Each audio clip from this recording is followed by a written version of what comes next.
Hey everyone, Dan here. Before we get into it, if you enjoy these videos, please hit the like and subscribe button. It helps a lot. And also keep in mind that these are my own thoughts, opinions, and ideas. These are not meant to be, nor should you take them as, investment or trading advice in any way, shape, or form. Do your own due diligence, put in the work for yourself, and make your decisions based on that. Enjoy. All right, everyone, we're about 20 minutes after market close on Thursday, August 12th. We're going to take a look at Workhorse today. And we're going to start off with the chart and plot some courses, look at some trends and indicators, and then we'll hop over and look at some of the data that might be influencing Workhorse's price or where it's going in the future as well. So this is the 3-month view on the 2-hour time frame, and obviously you see this big sell-off here. Now, the first thing that jumps out to me is this most recent down channel. So since about the end of July, we've been rocking this down channel here pretty solidly. There's obviously this little peeking out here through the bottom, which was on August 9th, which I believe was earnings. Let's see, August 9th. Yeah, so basically reported second quarter earnings 1.2 million, missing the analyst consensus of 6.41 million. So that's quite a bit different. And it reported sales of 0.092 million last year. Okay, it delivered a total of 14 trucks in Q2. So that gives you just sort of like a nice recalibration. To me, as painful and annoying as it can seem in stocks that you really like or companies that you are generally bullish on, it can be a really good reframing of where exactly they are in their life cycle as a company. Meaning, this is an EV company that's just delivering 14 trucks in a quarter. And in that same regard, last Q2, meaning 2020, it was 1 truck.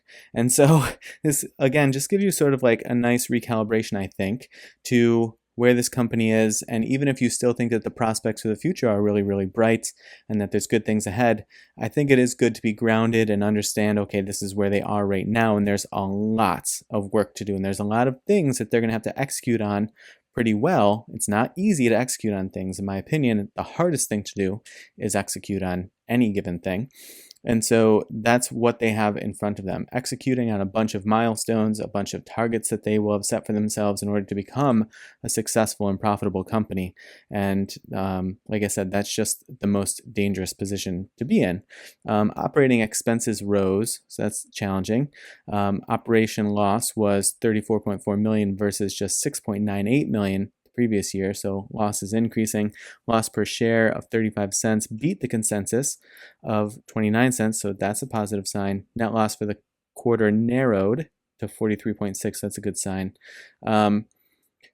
So Workhorse shares are trading higher by 1.78% on the last check on Monday. Okay, so you see that big fall off, but then a bit of recovering, and that's sort of like what drove that peaking out there. That was at 9:30 in the morning, and then by 11:30 things were already moving back up. So just some wicks poking out here, but this is just to say for the last several weeks we've been in this down channel. So essentially Workhorse needs to find a potential demand zone, meaning a support zone, where it's going to be able to catch some support to kick off of and get itself out of this down channel. Now, a couple of areas that look like possibilities to me because of them being previous support and resistance zones, the most obvious one to me is right here.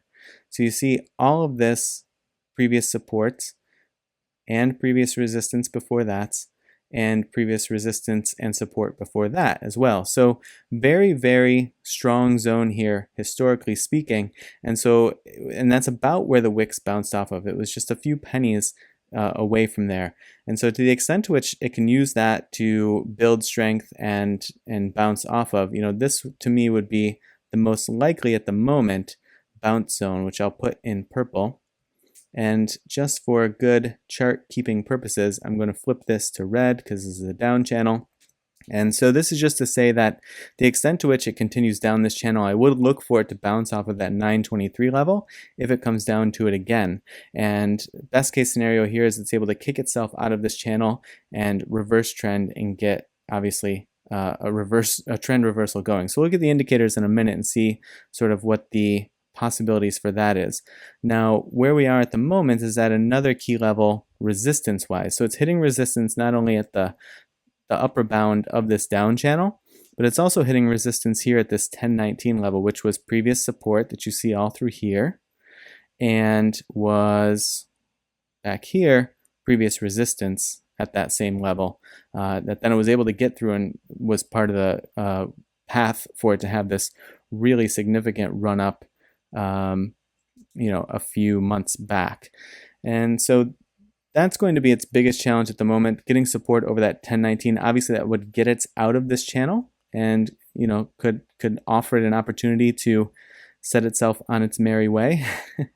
The other areas that I would just look at, oops, that got dragged down a little too low, would be right here, about 1067. Now, these zones are pretty tight in, and a lot of that is just because there's been a lot of relatively sideways movement going on here, plus the stock price itself is so low that even going up by $1 is about a 10% change. So that to me says that you're just going to have to deal with some sort of price action, some bouncing back and forth that feels pretty constrained, but just keep in mind the percentage can still be pretty significant. Like a 10% swing in either direction would be pretty significant. So that's what I would be looking for price zones for the time being. And if it does continue down this down channel, in a future video, we can look at a potential support zone below that 923. But for now, I would leave it there and look for that to be the spot where it could, bounce off of and at least shuffle itself out of this down channel, even if it's sideways, to get itself out and just get some distance from it. Now, on the indicator side of things, any indications of reversals here? So this is mostly just flattening out, and the MACD is, even all the way back here, this is really just kind of consolidating from about this time frame, so from about July 14th. So we're about a month in a slightly downward consolidation, and the MACD reflects that. So the MACD is sitting slightly under the baseline right now. It does have a bullish crossover at the moment, and it is showing some bullish strength, meaning it was much deeper under the baseline here, and then it rose up a little bit here. Now this one, let me see, this is minus 0.17, and this one stretched down to minus 0.15. Okay, so it is still making slightly higher lows, and so that's a good sign for it picking up, to be picking up some strength. So that could help carry it up and out of this down channel and give it an opportunity to establish support at that 1019 zone in the near term. That would at least get it, like I said, out of this black hole of despair. So I'll be looking for that to continue on the MACD side of things. These MAs, that's a crazy looking chart when you flip on the MAs here, because they are just in a straight, they're just racing down. And you do see the top of this most recent candle butting its head on the 20 MA. So that's adding additional resistance at the moment. That said, between the MACD and if it can establish support over the 20 MA, then that could give it the lift that it needs in order to get itself up and out of the channel as well. And then the first really bullish move that we would see from the MA's perspective would be a jump up from the 20 having a bullish crossover and crossing above the 50. So we're looking for that as well. If there is going to be a trend, this is all if there's going to be a trend reversal. These aren't things that I'm saying are definitely going to happen, but things to look for, because right now it's just in a pretty sad downtrend. Now on the RSI, you see I have my cursor here at the midline, right about 50, and it's had a really hard time holding the midline, meaning it keeps getting rejected off of it. So another really, really strong bullish signal would be if it's able to establish support over that 50, and that could give it its first run toward overbought, which is at 70 on the RSI, in a very, very long time. So I'd be looking for that as well in the potential days or weeks ahead. And don't know how long that could take to play out, but I'd watch that midline very, very closely. Now, a couple of things in the data side of things. That's all that we're going to do for the chart. Let me flip over here to Ortex. So Ortex, I'm mostly looking at the short interest here because the utilization is at 100%. The 7 days ago, the percentage of free float on loan was an insane 67.32% of the free float was on loan. And that's just incredibly, just for some context, if you're not aware, historically speaking, anything over 10% was considered significant, meaning there's a lot of short pressure, a lot of selling pressure being infused by short sellers, and could then, give it the opportunity to short squeeze if bulls and buyers could reverse that trend and could hold tight and effectuate a squeeze. Anything over or approaching 20% was really, really bonkers. Okay, and that still holds true today. It's just today, whether it's because we have more visibility because of technology and transparency and things like that, or whatever, or just hedge funds have gotten very used to being very, very short in a lot of stocks. I have no idea. But today we've seen these just incredibly outsized numbers in terms of short interest, and this definitely being one of them at the moment. This is one of the highest that you'll ever see, 67%. So Ortex, though, reporting today, it's just shy of 40%, which still is like 6 of one, half a dozen of another. The other thing to be aware of is that utilization is currently at 100%, meaning that all of the shares available to borrow or lend at a lending program have in fact been lent. So it's going to be hard for short sellers to find more shares to borrow. That said, if they want to continue to short the stock, they could engage in naked short selling, which obviously comes with additional risks and whatnot. And we can look for signals of that, which we can take a look at in a second. But I would just be aware that the short interest here is still insane, and that, yes, you can sort of take the mindset of, okay, so we want to squeeze that, and we want to see this like huge run up and just sort of squeeze those shorts. But just keep in mind that the flip side of that is it's incredibly hard to effectively counter with a short squeeze. The short sellers have many, many more exits in their positions than bulls have to try to effectuate a short squeeze. It's just much, much harder to truly have a short squeeze play out. So just keep that in mind, because the double-edged sword there is that this is going to create a lot of distortion and a lot of selling pressure in the stock. So just know that if you're buying into this one, you're going to be hit with a lot of downward pressure for the time being. Now, things that we would look for outside of this, we do see here, this is the last week that was reported that had any dark pool activity, the week of July 5th. 21 million shares being traded in the dark pool. Now, I don't know if those, exactly what those trades were. Here's who was doing them. Citadel executing almost 8.5 million shares over the course of more than 32,000 trades. And so 21 million in the week happening in the dark pool, so outside of the, say, influence or sphere of the public markets. And if we look at the week of 7/5, let me just flip it here to the weekly just to get a sense of the scale. So on the public-facing market, the one that you and I see, the one that is showing us this chart, there were, we on the weekly here? Sorry, 7/5. I don't know if 7/5, what day of the week that was, but it says 7/2 and 7/9. So I'm going to go, I guess, with 7/2. And there was a volume of 121 million that week.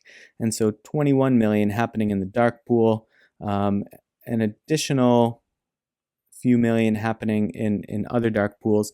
And so it's going to be somewhere around a fifth or a sixth of all of the volume was happening in the dark pools, or a fifth or a sixth of the volume of what was in the public market was happening in the dark pool is probably a better way to say that. So just keep in mind there's a lot of action happening in the dark pools as well, and that can lead to some sort of like questionable behavior in the sense of like if they are buying shares in a dark pool so that it doesn't impact the price on the public market, meaning you're not getting a bump up in price. It's not helping the price rise by including that selling pressure, but then they're buying those shares in the dark pool and then coming to the public market to sell them. That could additionally add a lot of selling pressure to the stock as well. And the other thing to look for is fails to deliver. This is specifically for naked shorting. So are they selling a bunch of shares that they don't actually have? And in that case, they can't actually deliver those shares.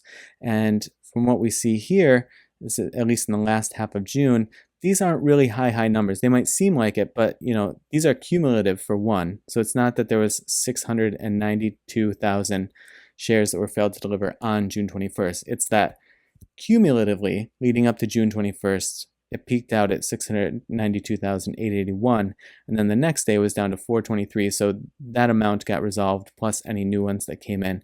To me, these don't play a big factor until we get into the millions, and so these being all shy of that would at least indicate to me that for that second half of June and into the first half of July, that there weren't, apparently, as far as what we can see from the limited visibility that we have, there weren't a bunch of naked shorts coming into play, which, again, the antenna get raised because of this 100% utilization and the short interest still being very high.